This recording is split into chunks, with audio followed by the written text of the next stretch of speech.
Hello everyone, तपाईलाई स्वागत छ मेरो च्यानल कस्मेटिक नेपालमा। आज म फेरि एउटा भिडियो लिएर आइसकेको छु जहाँ हामी कुरा गर्ने छौं फाउन्डेसनको बारेमा। कसरी प्रयोग गर्ने फाउन्डेसन। अनि यो एउटा यस्तो फाउन्डेसन क्रिम हो जो तपाईले डेली लाइफ क्रिम भनेर युज गर्न सक्नु हुँदैन। यो कहीं इभेन्ट्सहरुमा जाँदा, पार्टीजहरुमा जाँदा, विवाहमा जाँदा अथवा बर्थडेजहरुमा जाँदा मात्र युज गर्न सक्नुहुन्छ। अनि यो चाहिँ डेली लाइफ क्रिम भनेर युज गर्न मिल्दैन। यो सनस्क्रिन मोइस्चराइजिङ टाइपको क्रिमहरु जस्तो हुँदैन। त्यसकारण आज हामी कुरा गर्ने छौं कसरी प्रयोग गर्ने फाउन्डेसन क्रिमको।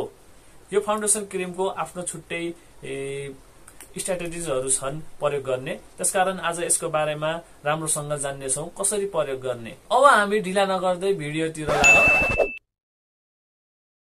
यहाँ देख्न सक्नुहुन्छ मसँग आज धेरै प्रकारहरुको क्रिमहरु, फेसवाशहरु अनि फाउन्डेसन क्रिमहरु छ।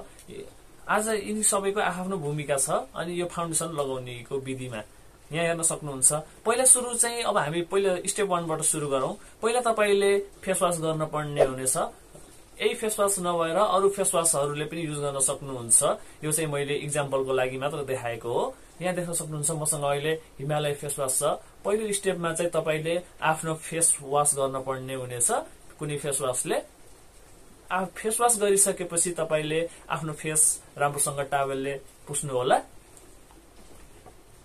अनि स्टेप 2 मा कुरा गर्नु पर्दा फेरि मुख धोएको केही समयपछि तपाईले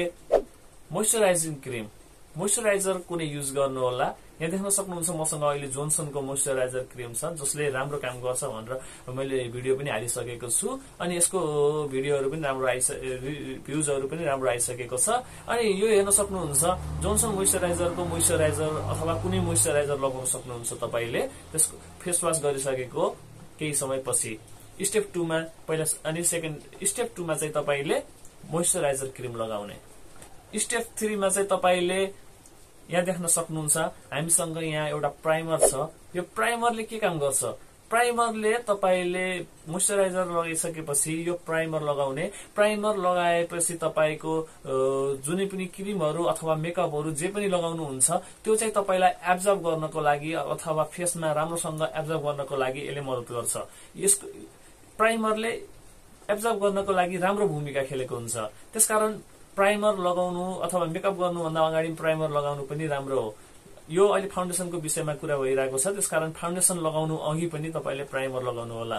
यहाँ देख्न सक्नुहुन्छ प्राइमर यो जेल टाइपमा प्राइमर छ, एलोभेराको हो। अनि तपाईले यही प्राइमर नभएर अरु प्राइमरहरु पनि युज गर्न सक्नुहुन्छ। अनि कुरा गरौं स्टेप 4 को। यहाँ देख्न सक्नुहुन्छ मसँग एउटा ब्लेन्डर छ जसले तपाईको फेसमा क्रिम लगाइसकेपछि अथवा फाउन्डेसनहरु मोइस्चराइजिङ क्रिमहरु लगाइसकेपछि ब्लेन्ड गर्नको लागि यो युज गर्दा पनि हुन्छ। यहाँ देख्न सक्नुहुन्छ ब्लेन्डर। यो तपाईले क्रिम फाउन्डेसन यहाँ पहिला सुरु म यो प्रयोग गरेर पनि देखाइदिने छु कसरी युज हुन्छ। धेरै जसोले ब्लेन्डर युज गर्न पनि नजानेको हुन सक्छ है। यहाँ देख्न सक्नुहुन्छ फाउन्डेसन त अब मेन यो भिडियोको मेन उजा भनौं हैन, मेन सोर्सै भनौं। फाउन्डेसन प्रयोग कसरी गर्ने भनिसकेपछि यो मैले एउटा सस्तो वाला बीबी को फाउन्डेसन लिएर आइसकेको छु। यहाँ देख्न सक्नुहुन्छ म यो हातमा हल्का लगाएर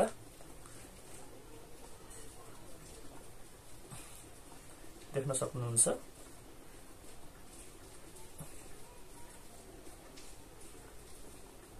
यो कसरी युज गर्ने है धेरैलाई थाहा नहुन सक्छ ब्लेन्डरको काम गर्ने तरिका। म चाहिँ यो तपाईलाई ब्लेन्ड कसरी गर्ने भनेर देखाइदिने छु।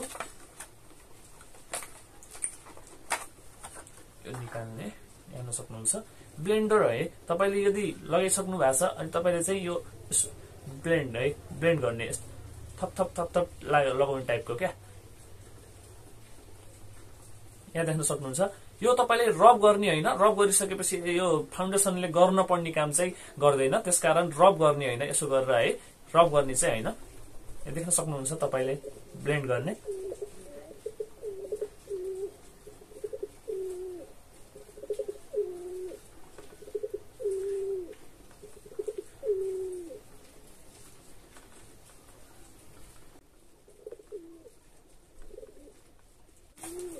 त्यसपछि लास्टमा तपाईले एउटा पाउडर लिनु होला। यहाँ छ हामीसँग इन्चान्टरको पाउडर जो तपाईले बजारमा इजिली मार्केटमा पाइहालिन्छ। अनि यो चाहिँ तपाईले हल्का मात्रामा युज गर्दा पनि हुन्छ।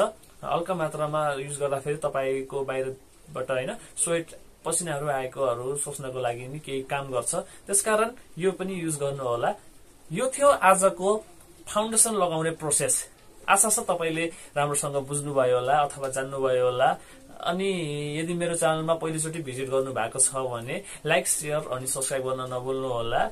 अनि कुनै पनि कस्मेटिक रिलेटेड क्वेशनहरु छ भने तपाई कमेन्ट गर्न सक्नुहुन्छ। ओके, अब हामी चाहिँ अर्को भिडियोमा छिटै नै भेट्नेछौँ। त्यतिखेरसम्मका लागि बाइ बाइ।